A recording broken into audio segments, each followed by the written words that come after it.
Bisitahin na naman natin ang aking small farm. Ang aking mga tanim na pineapple. Ayan. Marami naman silang mga damo. Hindi ko na naman sila nililinisan guys kasi araw-araw na naman umuulan. Ayan, pag araw-araw umuulan, madali tumubo yung mga damo.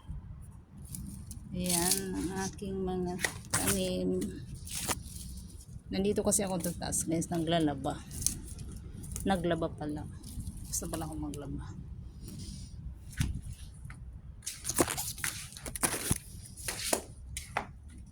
Yung aking flower, oh.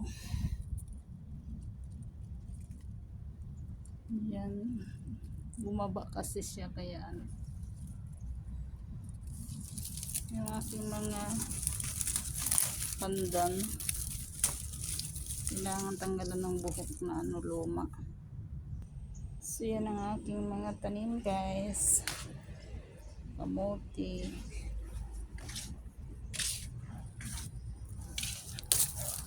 Bisitahin din pag may time. Meron akong sili dito. Ayan. Oh shit, hindi ko ito nalilinis naman.